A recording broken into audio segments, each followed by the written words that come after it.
creo que el valor que intentamos dar desde el podcast, que es dar o educación o cerrar un poco estos huecos de entendimiento para saber exactamente cuál es vuestro valor añadido, dónde estáis en la cadena, porque hay una brecha muy grande entre lo que es el conocimiento básico y luego cómo llega a la industria. Entonces, ¿quién coge eso? Digamos que si tenemos el abecedario y empezamos por la A, que es el conocimiento básico, terminamos por la Z, que es la industria, no voy a decir que solo la A es el conocimiento básico y la Z la industria, pero hay muchas letras entre medias y todas esas hay que entretejerlas, moverlas, y yo creo que englobáis una gran parte. Entonces, esto es algo que desde aquí intentamos dar pues bueno, nuestro granito de arena para que se entienda mejor. Ahora, la sociedad, que me gustaría también para alguien mundano, ¿cómo lo puede percibir esto? Porque el conocimiento básico es muy, muy indirecto. A no ser que tengas pues bueno, aptitudes para entenderlo, es algo indirecto que no ves. Y la industria es algo totalmente directo que o puedes entender o puedes comprar.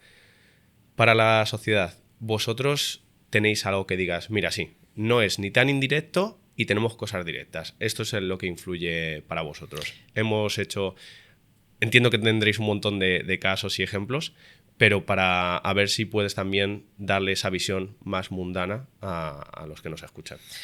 Lo has descrito perfectamente. Están las necesidades del empresario, del hoy, y están ese conocimiento básico, basal, desarrollado por las universidades, y que, insisto, creo que tenemos grandes universidades en la Comunidad Valenciana, y los rankings internacionales así lo ponen de manifiesto, ¿no?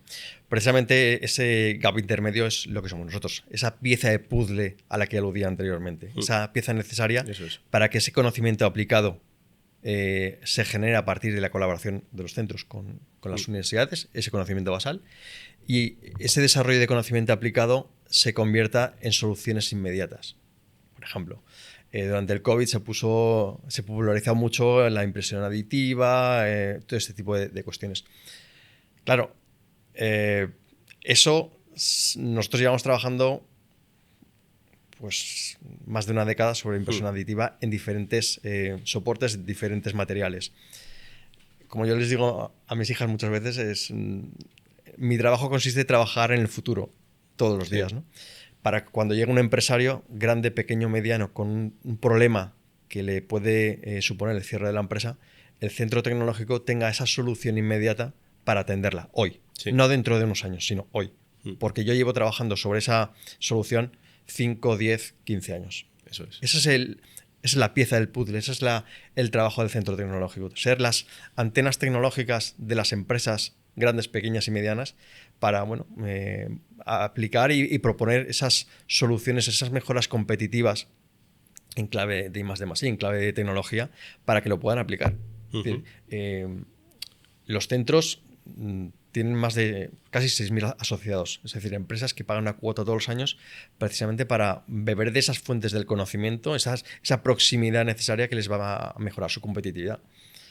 Obviamente trabajan con muchas más, como evidencian los números, pero esa proximidad al centro es lo que nos permite ser lo que somos, y muchas veces decimos que nosotros estamos a pie de fábrica. Esa colaboración, esa confianza que se genera entre un centro y el empresario a la hora de implementar una nueva solución. Es decir, aludo al caso de la Dana.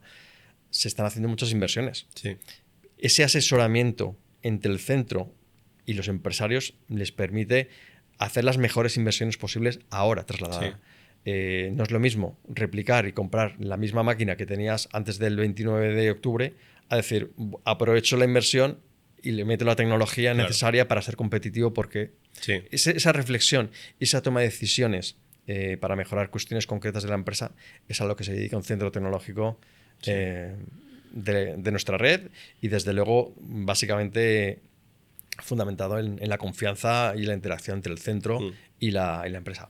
A partir de aquí, alguien puede preguntar, bueno, ¿qué tipo de servicios, actividades desarrolla un centro? Pues podemos empezar por el gran proyecto nacional e internacional de I+D+I, o podemos empezar por una colaboración de una pequeña formación en una nueva tecnología que hoy en día es disruptiva, pero es una tendencia. Es decir, en ese rango es donde se gesta la colaboración de los centros con las empresas. Sí, que es muy amplio. O sea, es un rango. A mí me gusta pensar en vosotros como unos catalizadores totalmente ajustados en la necesidad que requiere toda la escalera o los eslabones en los que se podrían encontrar los diferentes jugadores, digámoslo así.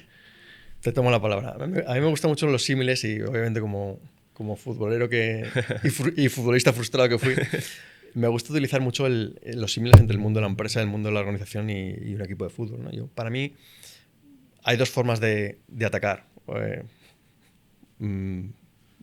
El ataque directo. Totalmente vertical. Que sí, que puedes dar resultados, incluso puedes llegar a meter gol. O realmente la construcción de un equipo potente, sólido, solvente, que te permita ganar títulos, ¿no? Uh-huh.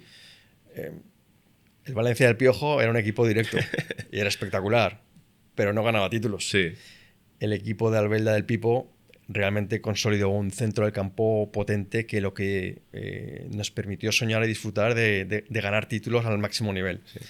Eso es el sector. Sí. O sea, tú con un gran centro del campo, que son los centros tecnológicos, te permite al sector, a la gran, pequeña y mediana empresa, avanzar y consolidar posiciones para hacerlo mucho más competitivo. De la otra forma, puedes lograr grandes títulos, o sea, grandes partidos con grandísimos altibajos. Claro. Para mí el modelo que funciona es el modelo consistente. Tener unos buenos cimientos. Donde no te dejes a nadie atrás. Eso es. A los grandes, a los pequeños y a los medianos. Y eso para mí es la red de centros tecnológicos. Ese medio del campo potente, solvente, que te permite avanzar como comunidad en este caso. Sí.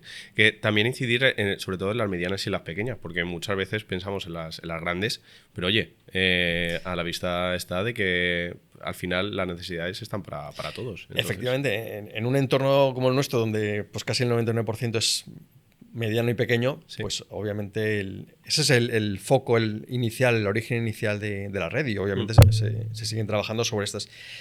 Para mí la magia está cuando consigues desarrollar proyectos e iniciativas donde colabore una gran empresa con una pequeña empresa que introduciéndola en este entorno de competitividad ves cómo va evolucionando y va atreviéndose a desarrollar nuevas iniciativas y nuevos registros más ambiciosos que en definitiva contribuye a generar puestos de trabajo de alto valor añadido, desarrollar tecnología, crear ecosistema en el territorio, ¿no? Para mí el foco es ¿qué aportamos al territorio? Sí. Porque está muy bien hablar de grandes modelos que, por cierto, normalmente se hace desde una visión muy sin grandes argumentos, más allá de los grandes titulares, pero realmente cuando creas territorio y creas valor añadido en él es cuando realmente avanzamos como sociedad. Sí. Y eso es, nuestra obsesión es generar valor a nuestro alrededor, a nuestras empresas, a nuestra sociedad y en definitiva al ciudadano que está ahí fuera. Sí, y yo creo que ahora mismo Valencia se está colocando en una posición, ahora mismo, desde hace ya bastantes años, un poco privilegiada. Yo creo que tenemos todas las herramientas necesarias para que los engranajes giren y por supuesto, Reddit con los institutos tecnológicos debería de ser un engranaje, si no el que más grande, uno de los más potentes para ello. Entonces, bueno, pues yo siempre animo a que ojalá haya más este tipo de visibilización, sobre todo, y que pueda seguir la rueda girando y que se haga más grande. Me gustaría dar un paso para arriba, otra vez viendo la visión general que tenéis desde Reddit, desde la red, donde podéis entretejer diferentes formas, ya lo has dicho antes, con el proyecto del Imolab, si no me equivoco. Y esto me parece muy, muy interesante porque creo que hay mucho potencial detrás de ello. Entonces, ¿este es solo un ejemplo que tenéis? ¿Ya ha habido antes más o estáis planificando también hacer más en el futuro? Es un poco qué visión global hay sobre esta colaboración en firme de sentar a varios centros y decir, mira, hay muchas cosas en las que solapáis, si lo juntamos pueden hacer algo aún mayor. Yo no hablaría de solapamiento, hablaría de complementariedades. Cierto. Imolab, movilidad. Es un caso que se da en el ámbito de la movilidad sostenible, donde los centros complementariamente van aportando soluciones y se genera esa iniciativa porque tiene un potencial importante. Los centros entre sí colaboran y desarrollan proyectos conjuntos, ¿no? Quizá este paso más hacia arriba, más macro, lo que permite realmente es visibilizar externamente esas capacidades que de otra manera es muy complicado visibilizar, ¿no? Pues he hablado de otros ámbitos como aeroespacial, defensa, etcétera, ¿no? Otros ámbitos, por ejemplo, no tenemos un centro tecnológico de la construcción, pero es que los centros trabajan sobre la construcción desde ámbitos diferentes, desde AIDIME, desde Elite Energía, desde las TICs. Es decir, eso que forma parte de otra iniciativa colaborativa que es Habitat 4.0, que es otra iniciativa de Reddit para rescatar y para dar sentido a muchas iniciativas desarrolladas por los centros, ¿no? Pues gracias a una colaboración con la Consejería de Vivienda, pues bueno, estamos tratando de identificar, mapear y por supuesto, promocionar y visibilizar esas capacidades, ¿no? Estamos hablando de más de 120 proyectos reales desarrollados en el ámbito de la construcción sostenible. Pues son iniciativas que de otra forma... Son muchísimos. Claro. ¿Eso a qué tiene que contribuir? Pues desde luego tiene que contribuir a transferirse al mercado y sobre todo a contribuir a que los sectores de la Comunidad Valenciana sean punteros y apliquen esa tecnología desarrollada ya y testada para mejorar su competitividad. Sí que es verdad que muchas veces yo creo que tiene que haber como jugador externo que vea toda la visión y diga, mira, esto sería perfecto encajarlo de esta forma. Y que tenga también el tiempo necesario, porque sabemos que cada uno tiene los tiempos establecidos y limitados. Entonces yo creo que vuestra visión es muy oportuna para hacer lo que tú has dicho, la macrovisión, de una forma ya bastante establecida, dar cierto espacio de colaboración y decirles, aquí puede haber una oportunidad. Yo creo que eso es muy interesante y ojalá veamos más en el sector de la construcción con 120 proyectos. Me parece una pasada. O sea, bueno, son proyectos desarrollados por los centros, es decir, que no están inventando, o sea, ya han sido desarrollados, testados y validados. Toca transferirlos al mercado, toca que el sector o las empresas los acoja, los integre para mejorar su competitividad. Eso está ahí. Y lo que precisamente nuestra labor es visionar e identificar nuevos espacios con los que aportar valor a la red, pero también, en definitiva, aportar valor a los sectores productivos de la Comunidad Valenciana. Justamente hablando de este tipo de quizá limitaciones o dificultades, sois la pieza perfecta en el puzzle para hacer la transferencia tecnológica, pero aún así es difícil hacer la transferencia tecnológica del conocimiento. O sea, digamos que por terminología sois esto, pero aún así cuesta porque entiendo que siempre es complicado. Pero viniendo de vosotros, quería escuchar vuestra reflexión. 14.000 empresas no está mal. Y es una cifra que año a año va creciendo y eso siempre es positivo, ¿no? Te reformulo la pregunta. ¿Estamos en una sociedad de tangibles o de intangibles? Uh-huh. Eso creo que determina muy mucho las dificultades o facilidades a la hora de transferir, ¿no? Venimos de una sociedad donde prima lo tangible. La tierra, cuando hablamos, o el ladrillo.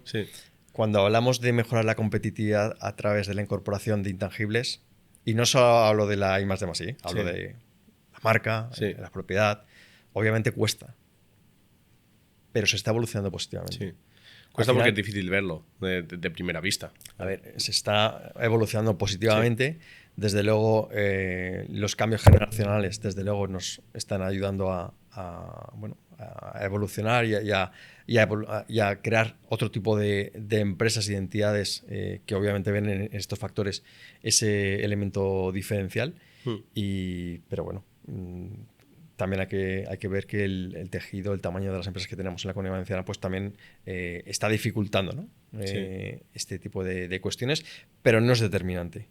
Yo creo que es una cuestión más de convicción y de apuesta por lo que me puedo hacer diferente respecto a competidores globales que el tamaño en sí mismo. Uh-huh.